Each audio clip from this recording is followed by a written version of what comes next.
Assalamualaikum warahmatullahi wabarakatuh. Nama saya Gibran Muhammad Junairi dari Accounting 11. Di video kali ini saya akan membahas tentang karya ilmiah. Karya ilmiah adalah tulisan yang membahas tentang ilmu pengetahuan yang disusun secara sistematis dan menggunakan bahasa yang baik dan benar.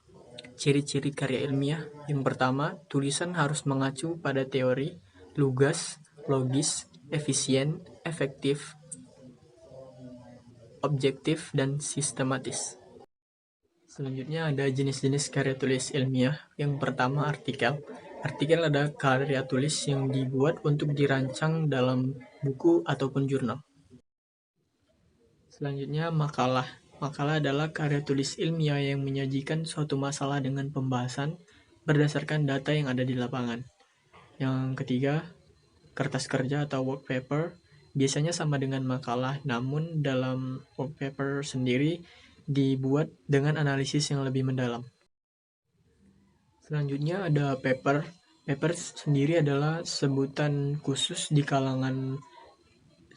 makalah khusus di kalangan mahasiswa. Terus ada skripsi. Skripsi adalah makalah yang dibuat untuk menyelesaikan jenjang studi S1 atau sarjana. Terus ada tesis, makalah yang dibuat untuk menyelesaikan jenjang S2.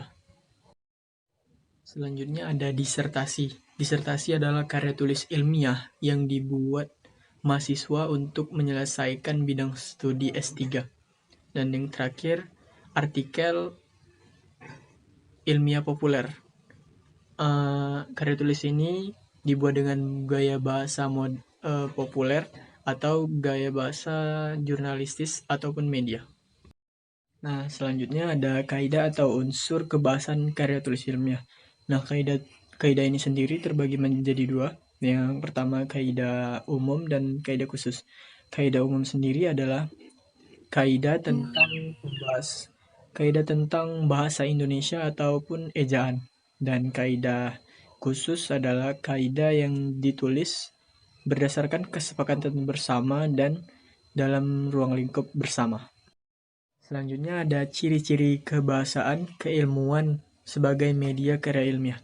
Yang pertama itu reproduktif, terus rasional, terus denotatif, terus penggunaan bahasa keilmuan, terus penggunaan bahasa baku atau ejaan, terus tidak ambigu, dan yang terakhir tidak emotif. Nah, selanjutnya ada sistematika karya tulis ilmiah. Sistematika karya tulis ilmiah ini terbagi menjadi 5 bab. Yang pertama, bab 1 pendahuluan.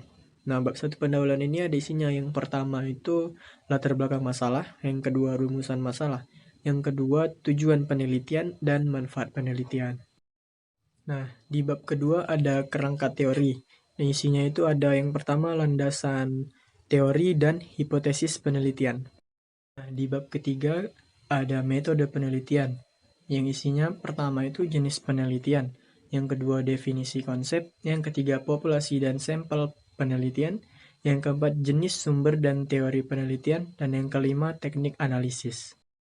Nah, di bab keempat ada pembahasan penelitian. Yang pertama gambaran umum, yang kedua deskripsi hasil penelitian, yang ketiga pengujian hipotesis, dan yang terakhir interpelasi hasil hipotesis.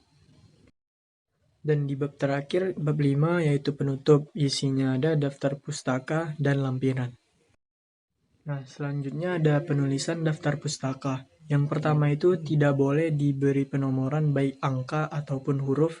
Yang kedua disusun berdasarkan alfabet A sampai Z. Dan yang terakhir susunan per pustaka.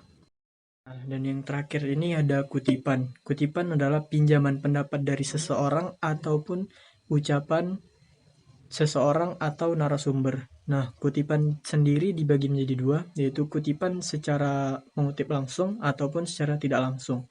Sekian dari pembahasan saya tentang karya tulis ilmiah. Lebih dan kurangnya mohon maaf. Terima kasih.